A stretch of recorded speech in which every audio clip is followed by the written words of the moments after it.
নগৰী বৰপেটাৰ আকাশে বতাহে এতিয়া হোলী গীতৰ সুৰে শুনিবলৈ পোৱা গৈছে আৰু আজিৰ দিনটোত বৰ্ণিল বসন্তৰ আয়োজন কৰা হৈছে এক বিশাল শোভাযাত্ৰা।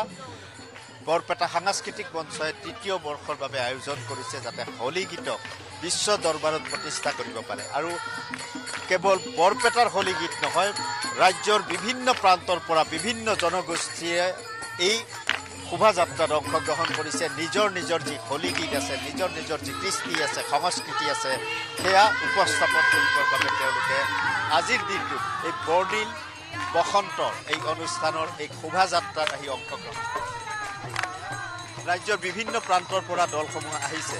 মই হোলী গীতৰ মাজলৈ যাবলৈ যত্ন কৰিম।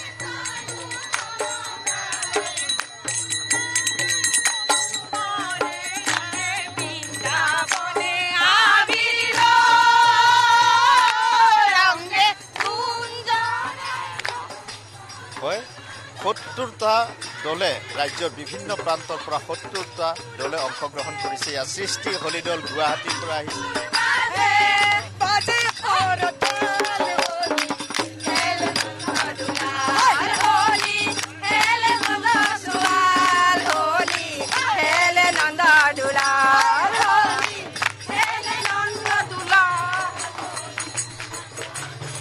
কৃষ্ণ কানাই হোলী দল এয়া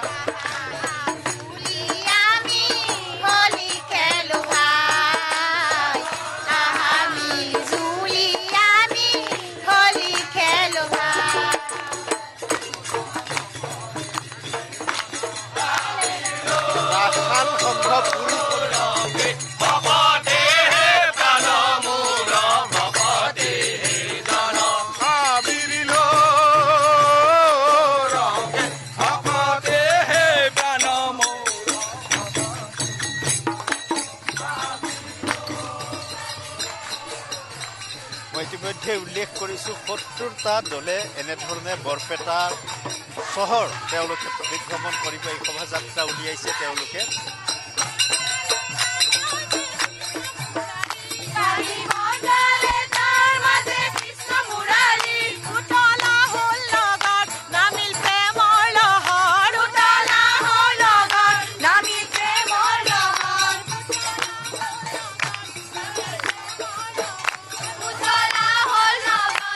ইতিমধ্যে উল্লেখ কৰিছিলোঁ সকলো জনগোষ্ঠীৰ লোকসকলে এই হোলী যি শোভাযাত্ৰা তাত অংশগ্ৰহণ কৰিছে। এয়া পাক্কা বেতবাৰী পাম হোলী দল।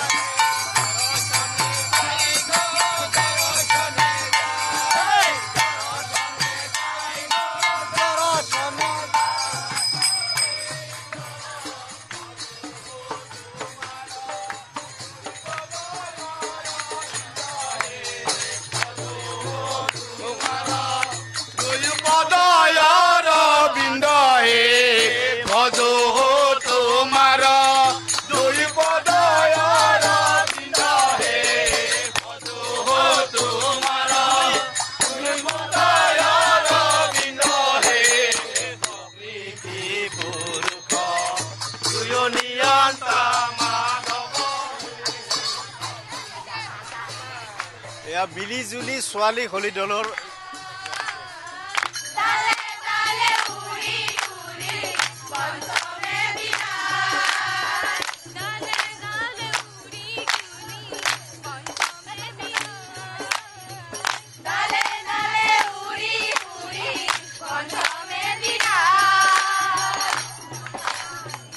এক প্ৰকাৰ উজুলি মুজুলি পৰিৱেশ আজিৰ দিনটোৰ পৰাই বৰপেটা চহৰত। কাইলৈৰ পৰা যিহেতু দৌল উৎসৱ আৰম্ভ হ'ব বৰপেটা সত্ৰত, তাৰ পূৰ্বে আজিৰ দিনটোত বৰ্ণিল বসন্তৰ আয়োজন কৰে বৰপেটা সাংস্কৃতিক মঞ্চই। হোলী গীতক বিভিন্ন জনগোষ্ঠীৰ হোলী গীতক বিশ্ব দৰবাৰত প্ৰতিষ্ঠা কৰাৰ এক প্ৰয়াস।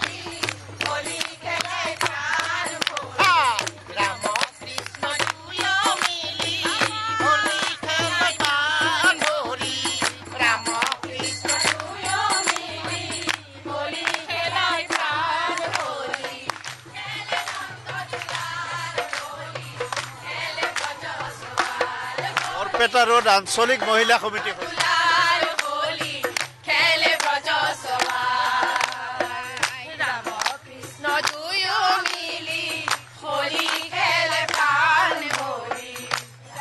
Krishna বৰপেটা চহৰ আজি পৰিভ্ৰমণ কৰিব বুথৰ ওপৰত হোলী বুলি ক'লেই যিহেতু বৰপেটা আৰু বৰপেটা সত্ৰত কাইলৈৰ পৰা ৰাজ্যৰ নহয় দেশৰ বিভিন্ন প্ৰান্তৰ পৰা ইয়াত লোকে লোকাৰণ্য নিশ্চয়কৈ সীমান্ত চৌধুৰী এই মুহূৰ্তত ধন্যবাদ জ্ঞাপন কৰিছোঁ।